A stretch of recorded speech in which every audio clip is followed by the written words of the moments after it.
What's up, everybody? This is All Books, No Brains, and we got that title for a very simple reason. We have no brains, and all we do is read. And it's been a minute. We haven't made an episode in a minute. It is a good name. Now that I'm actually taking a second to reflect, it is a good name. I use the books to fill my brain with the information that should have been there all along. Mm-hmm. So I'm easily manipulatable. There's a couple of TikTok or Instagram. If Smitty says a book, I say, yeah, read it. I've already done it. What is it? I've already read it. What is it? Because that dude is, I'm pretty sure he's like 4 for 4 for me. Yeah. Yeah, he's a beast. He only puts out bangers, bro. Yeah, but thank you guys. My name is Chase, and I'm Kyle. We're welcome. I'm glad to have you here. Thank you for being here, Kyle. I want to talk to you about something that I was thinking while I was driving up here, and I was thinking. Get your thought off on my chest. I'm gonna put my chest. I'm gonna spread my thought all over you. So, I was thinking about how profoundly. I just started reading 2 years ago, and that's not a long time.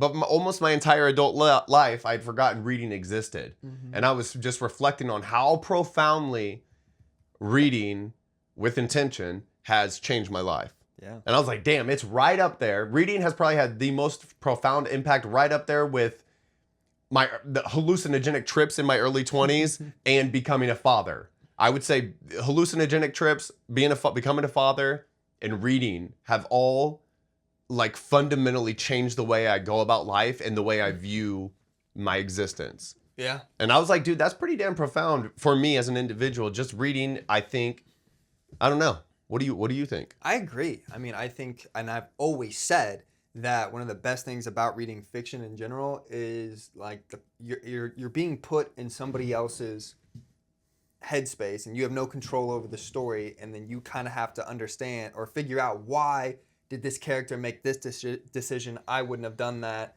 Oh, he did it because of, this reason. I can see that. So like kind of like put you in somebody else's head, which I think helps with sympathy and empathy and, all those things that go along. So it just makes you, I think, just a better person. If you don't read, I don't want to say you're a bad person per se, but you're probably a scumbag. I mean, I wouldn't trust you as much as somebody who reads. Yeah, dude, I think it's part of just forcing yourself into broadening your horizons, like literally the way I think about things. Like I think that if you're not, I mean, of course other art can do the same thing, like even TV shows and movies, but I feel like there's a special place for books. There's a reason, like it's like an age-old thing where people say, hey, you should be reading more. I feel like that I don't think anybody's ever said, oh, you should be watching more movies, or oh, you should be watching more TV shows. Yeah. When those also can kind of do the same thing with forcing you to view situations and people's stories from their perspective and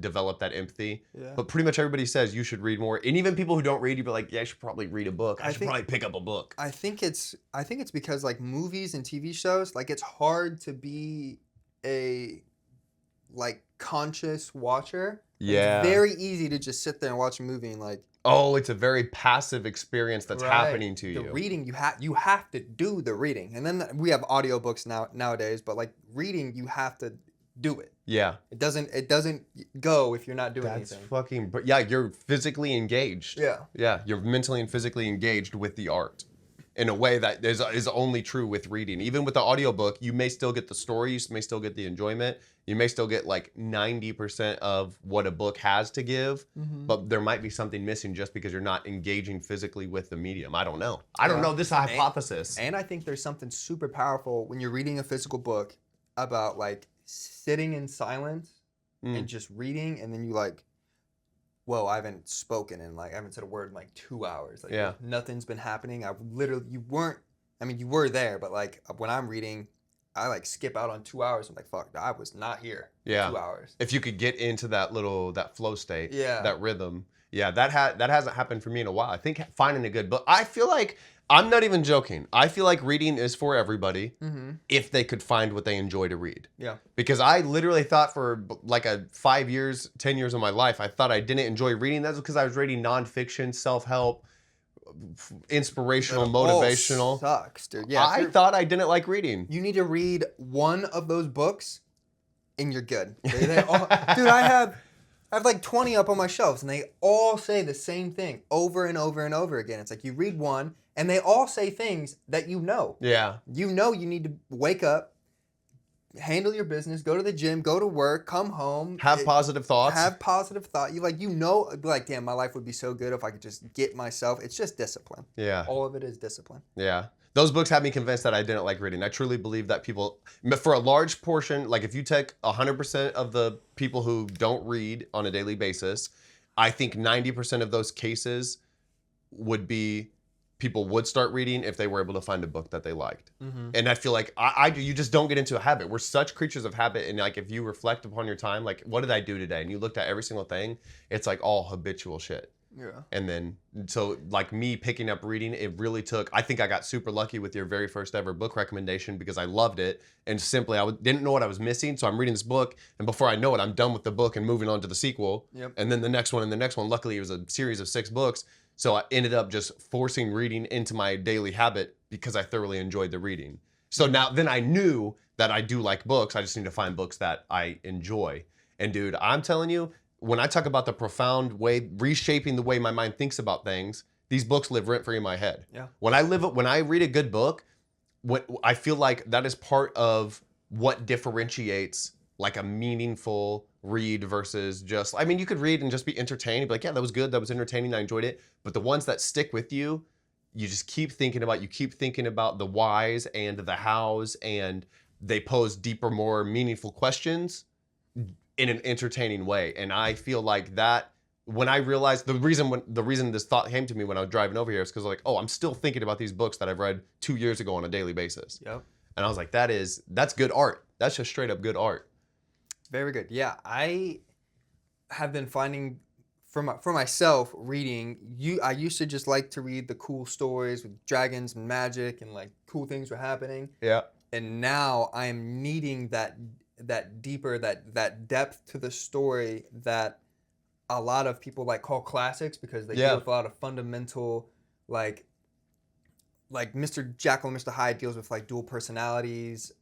You have, all these classics that deal with like fundamental human like connection and whatnot. And now these fantasy books are now implementing some of these things into their stories, so you get a better connection with the story. And I'm finding that, if a book is just like surface level and like just cool plot story, it just doesn't do it for me. Yeah, I am finding that too, and I'm not like deeper than any other adult out there who likes to read, but I am learning based upon like TikToks and Instagram recommendations, like people in the comments about specifically with like romance books. This shit is just not hitting it for me. I've read a few books that I'm just like, this is so, I don't know. I feel like you just said with the classics, a book, a piece of art that people consume and enjoy, and then 100 years later, new audiences are still able to consume and enjoy. There's this transcendent appeal that is beyond time and beyond culture that speaks to us as human and speaks to our existence as humans, and like presenting that in an artistic or sort of novel way, no pun intended. Like is still, I feel like that is what makes it classics, because it's entertaining, but it also has this underlying appeal to us. And when you have a book that's just kind of, like you said, surface level, a lot of the books that I've been reading seem to be that way for me. Yeah, specifically like the romance, which you talk about something so fundamentally human. That's romance. That's like, to me, to have a story about human beings and not have romance seems fake. It's like that. Think of a time in your life, no matter what you've been focused on, it's been in your mind of finding a partner or longing for a partner, or, for a vast majority of humans, the romantic aspect of their life is ever present. Yeah. Whether you have a partner or you're looking for a partner, or you've just started dating, everywhere along your little spectrum, your time, it's part of your life. And so I feel like it should almost always be a part of a good book. Yeah, dude. I mean, even I'm reading Empire of the Vampire right now. I'm on the 3rd book, and it's end of the world. There is not one. The sun don't even shine. Holy shit! Fucking dark, dude. It is physically and metaphorically. Yeah, nothing good. It is every turn is get fucked. There's nothing good happens. But then you got the little fucking light, the little fucking romance. The 2 characters that have been at odds, not even at odds, but just like they both have like terrible backstories, and like they're missing each other. I can't ever love again, and like now they're starting to fucking hit it off. Yeah, now we're talking. Yeah, and it's powerful, man. Yeah, dude. And because think about it, if the world was ending, that's what we would want. Yeah. We would want companionship. We would want somebody to ride down the sinking ship with us. Yep. Truthfully, I mean, you would just not want to do it alone. Fucking Jack and what's her nuts? Jack and Rose, yeah. Jack and don't Rose. get me Except going for on. I'd push that bitch over to his height. Scoot over, bitch. I'm telling you right now, don't get me going. I don't know why this is so profound, but my 8-year-old daughter always talks about how Titanic is one of my favorite movies. And I'm like, yeah, why do you always talk about that? I love Titanic. Yeah. I love it's top 5 movies for me of all time. It is so unbelievably good. It has like a documentary aspect, like a fake documentary, but they have real shots of the Titanic, and then you have this love story that will just sweep you off your feet. It's so fucking good. Yeah, Titanic is unreal. They did like a re-showing, because obviously it came out like a long time ago, but they did a re-showing when we were in high school at the drive-in movie theaters. Oh wow, yeah. And we went to the drive-in movie theaters, and we had like 3 dudes snuck in the back under blankets, and, No way. and it was like 6 high school dudes went to go watch the Titanic. It's unbelievable, and so good. that is a piece of art that that transcends time. It's just so good. Yeah. But yeah, I really think that, and this is not to say, because I read some books that people love and they're like, this is my favorite book ever. And there really is something that is just different strokes for different folks. It's I would never say this is a bad book or whatever, but it's just there's some stuff that just speaks to me that, and then some books that speak to other people that I just don't understand. I'm like, I'm reading a book and I'm literally thinking, this is fucking cheeks, dude. This sucks. This is ass. I've been really trying to be, when I'm not enjoying a book, I've been really trying to be conscious of like, why am I not enjoying it, and what are people finding that they enjoy it so yes. much? I've read 4 Joe Abercrombie books, one of the most popular fantasy authors out right now, and I have not really enjoyed any of his books. Damn. And to give him 4 tries, that is like the first Law trilogy, first book was Cheeks. bad. For me. So you powered through, but I powered through, and then I read the second and the third. And they were better. They were good books, but I'm reading other shit. I was like, if I'm recommending stuff, like you'd have to put down a whole library before I recommend. Yeah. Joe Abercrombie. And then I read his newest book, and that was even worse for me. Oh no, yeah. But like on the last one, The Devils, I was reading it and I was like, I'm not liking this. Like, why am I not liking this? Trying to be mindful of it. Trying to be mindful, and it was just there was, like you were saying, there was nothing. His newest book felt so simple. I saw the ending happen like on page 25. Oh no. It went exactly, it was just repeat, Oh. nothing unexpected, no character. There was like one minor like love That's like interest. a terrible joke when you can see the punchline coming. Though we laugh at jokes because we don't see the punchline. I thought it was, this is so obvious. It's gonna be something else. It's gonna be something else. No. Same. Fuck.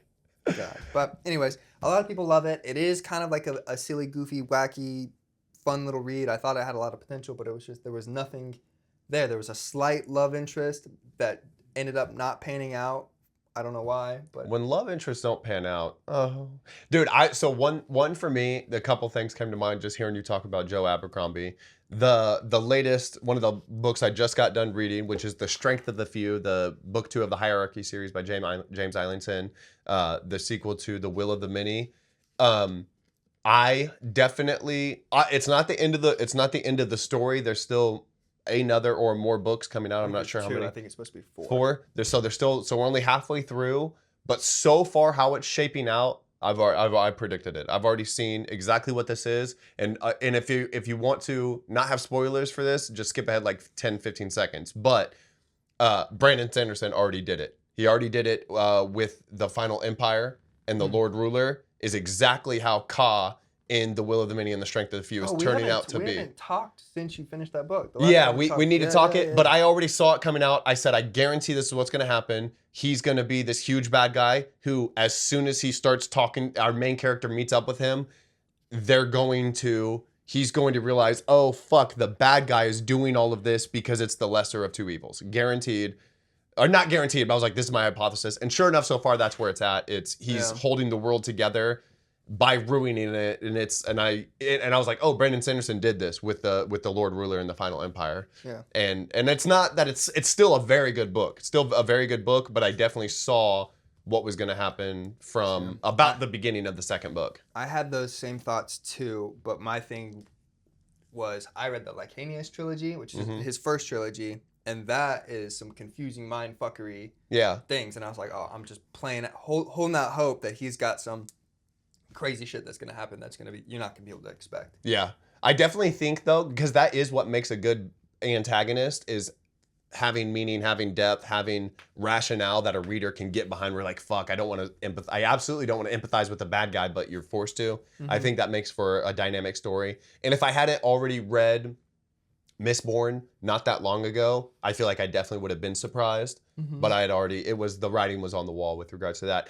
But secondly, the thing I was thinking about was a book I'm reading right now, which if I had to pick one single book that has been recommended to me more than any other book, it is Fourth Wing by Rebecca Yarros. I'm not seeing it. I don't want to say anything mean because there's a lot of people that love this book. I don't want to say anything mean. It's just bad. It's just bad in my opinion. You had a little thumbnail on your computer screen earlier, and it was and the title of the video on YouTube was just like on your recommended YouTube playlist. It said how to write incredibly interesting dialogue, and then on the picture of the title it said tell them nothing. Like telling the audience nothing.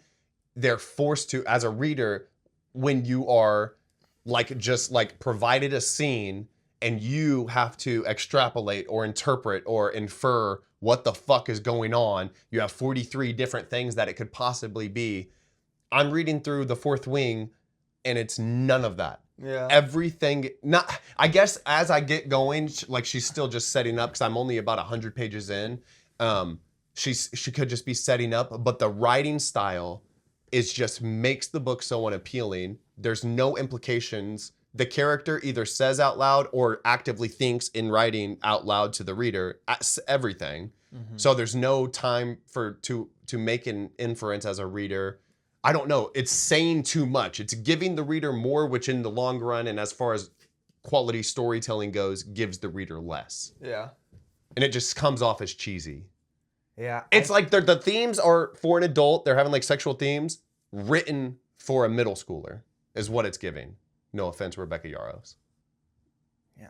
Come on. We're grown adults. Lays that shit down. Like, dude, I saw an interview with her. So everybody recommended Fourth Wing. I was like, yeah, I want to read it, obviously. And I saw an interview with her. And I was like, oh, fuck yeah, I'm reading this book. This sounds incredible.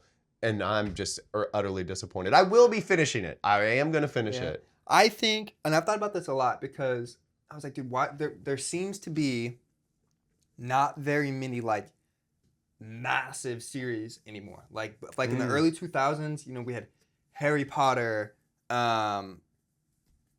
Twilight, Hunger Games, like, and then even now, like Brandon Sanderson is like huge, but there's like whispers of, you know, movie deals and TV. Like there's nothing that he's not changing culture. Yeah. Like in the 2010s, we had books that changed culture. Like even if I talk to somebody that doesn't read and I say Brandon Sanderson, they have no idea who I talk about. But or Mistborn. If you talk to somebody who doesn't read and you say Harry Potter, like everybody knows it. Yeah. Hunger Games, Twilight, like everybody knows these things. I wonder why that is. I mean, if you look at Brandon Sanderson, sometimes a lot of good artists like their relevancy, it doesn't even happen until after they're dead. Like it's like, oh, these books have stood the test of time. And will his Cosmere, like when you talk about like 30 books all in one like universe, even though they're different worlds with different rules and different systems, he has made it all into like this massive world, which I've never heard of anybody doing across his scale. Yeah, it's so like that 30 books in one little contained universe. So that might stand the test of time. Dude, just mentioning Harry Potter, I can't not like them, so I keep seeing just meme accounts making fun of all of the plot holes in Harry Potter, and I'm like, yeah. When I was a kid, I loved this shit. I loved it, but it's just they were talking about it was. And have you seen? There's this one dude. And his whole thing is all he does is back and forth fake dialogue of Harry Potter characters. And it's, oh, Cedric Diggory just died. Perfect, Albus. How many time turners do you think just to get him back alive? How many? He's like, oh, no, we're not going to do that. He's like, wait, why not? We could just do it. The time turner. And the time turner from The Prisoner of Azkaban being like the biggest plot hole literally ever. It's like, oh, you did time travel one time, then it's casually never mentioned again. It's so weird. It's such a weird thing. But I feel like a lot of authors, you can quickly get into trouble involving time travel. It needs to be fucking planned out. Yeah, you need to have some thought. That's why I like Kania's trilogy. It was time travel, all kinds of fuckery going on, but then in the end, he like wrapped it all together. But, Yeah. like the entire time you're confused. I'd never recommend a new reader read it. They would just not get it, not enjoy it, and then never read again. We got it easy. Like I eased you in. Yeah. Fuck yeah, baby. But yeah. So anyway, what I was getting to was there's no massive series coming out anymore, in my opinion. And I think it's because like a lot of those series, Harry Potter, Twilight, like all these huge series were written for younger audience. So I feel and younger even people aren't reading. the series that we call big now, Brandon Sanderson, Sarah J. Maas, Rebecca Yarros, like these authors, even Brandon Sanderson writes more. He's an adult writer, but it's written YA. Like it's written for a young. It's not very adulty. Like you could just say it's a young adult series, and nobody would fight you on it. Might be like the rating, like if you look at like box office revenue of a movie that comes out that's PG-13 versus R, like the box office revenue is like double. I don't know. It's like significantly higher just getting a PG-13 rating. Mm-hmm. So like calling something young adult might do better for sales, or you know what I mean? I don't really know how it works in the book world, but yeah. I mean, what do you think about like? Well, I just think it's like the simpler the writing and the story and everything is, the more people can consume it. Yeah. The popular the series, because I think about some of like the greatest series I've ever read, like the 5th season, probably the best trilogy I've ever read, will never get the credit it deserves because it's so dark and complicated, and it makes you like you have to figure out a lot of things. Yeah.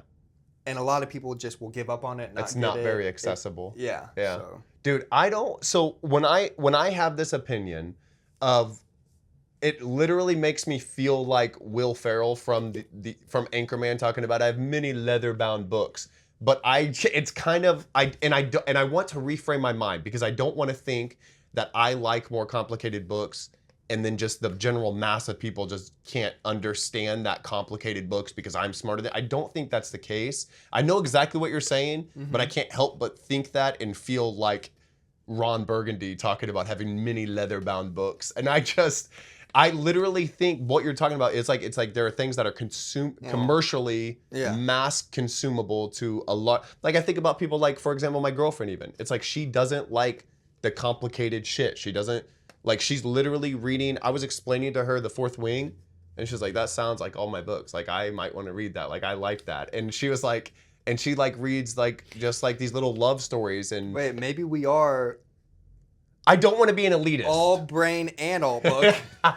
Yeah, I don't want to be an elitist, but I don't know how to describe the books that I like without it coming across like, oh, he thinks he's smarter than other people. Because I absolutely know I'm not.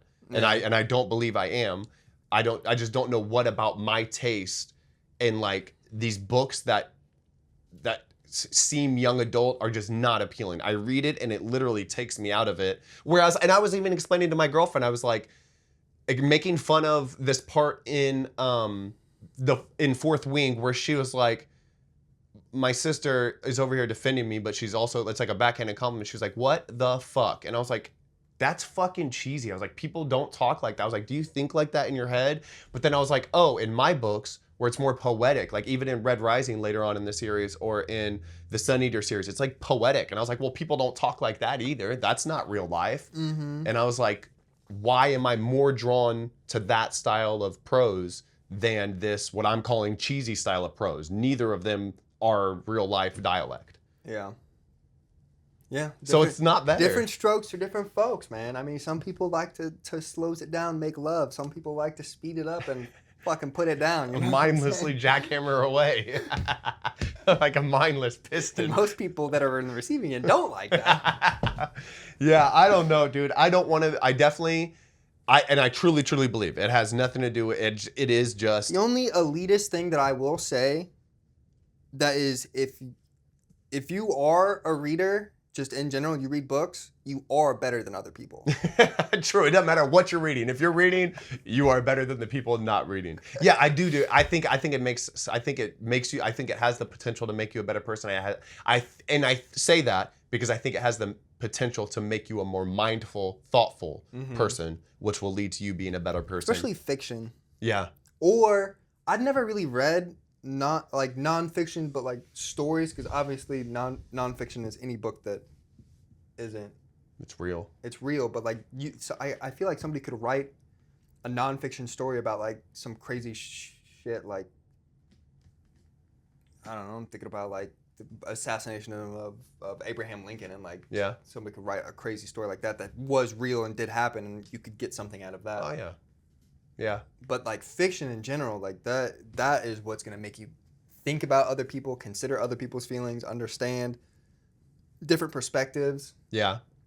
Yeah. I'm going to say, I've said this before and I'm going to explain it again. I think fiction, exactly what you're saying, fiction, because I've read a book and then a year later, going through the process of what the book meant and why people did, the question evolves from, why did he do that? Oh, what are the actual overall moral implications of asking why he did that and like the character's choices? So the question evolves. The fiction forces you to figure out what the question is and forces you to think about the answer. Whereas nonfiction tells you what you're asks you what you're asking and then gives you an answer. It's like a little bit less work. And I feel like when you arrive at a conclusion, or for me, oftentimes the conclusions are temporary because I'll think about something or I'll talk to somebody and I'll be like, yeah, that seems even more true.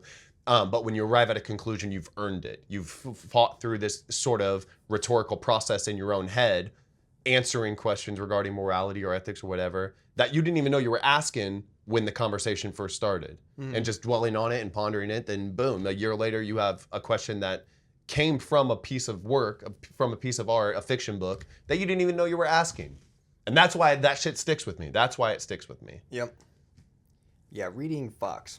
It's so good. And like you said, dude, when you can get into that flow state, when you can get into that, you're literally looking at little tiny black symbols on a white page, and for some reason, you're in that world and you're kind of watching a movie play out, you're kind of watching this scene play out. That's incredible. That's an incredible... kind of feel like God a little bit. It's an incredible place to find yourself. And then... I don't know, and I've noticed it's just a skill. And then like sometimes you'll be reading, you'll be in that flow state, and something will happen in the real world, and it'll click you out of it. And then the skill is being able to get back and fully immerse yourself again without like losing. And I feel like it is a skill, and once you practice it, it's makes reading that much more enjoyable. Yeah. Because it doesn't feel like work. It doesn't feel like reading. Yeah. The takeaway for this entire episode is you need to be reading. Go pick up a book. It doesn't matter what. Think about what you would enjoy or what you do enjoy, and then find a book that kind of like... Google that. What book is about blah, blah, blah. They will say, here, there will be Reddit conversations, there will be Goodreads reviews, there will be all kinds of stuff. And then if you start reading, so for one, this is just like anything else. If you haven't read in a long time and you're about to start reading, do that. Find a book you think you might enjoy.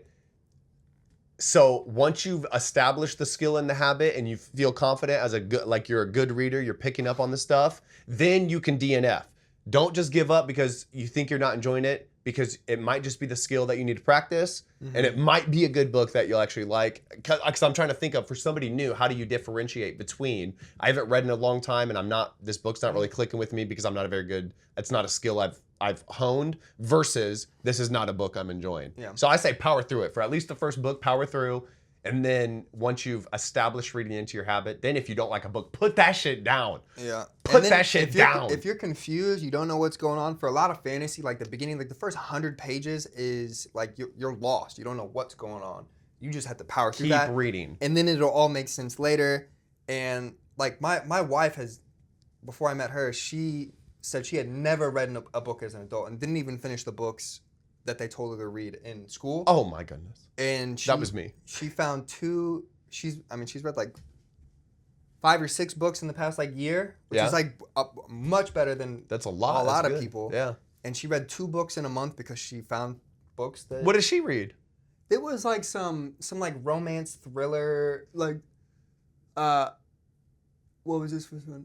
The Perfect Marriage. Right oh, here, yeah. Up there, and it's just all blood and then crossed out perfect. And I was like, well, hold on. Here. Oh, and no. Then the sequel book was The Perfect Divorce. And I said, well, hold on. Hold on, she liked that shit. What is going on here? Yeah. But she said they were very good and she liked them, and she's been looking for more books like that. And because I think she picked up another book by that same author and it's just not hitting as well for her. Yeah. But yeah, that's the thing, man. Finding a good book, I feel like, can satisfy or can resolve a lot of the problems of if people think they're not readers. Yeah. It's just finding. And don't worry about how fast you read or compare yourself to like other people. Just read and enjoy. Read and enjoy. And think and talk and spread reading. What have you read lately that you like? Or when's the last time you read a damn book? And what are you going to read next? That's what I'm wondering. Yeah. Let us know in the comments down below. Bye-bye. Bye-bye.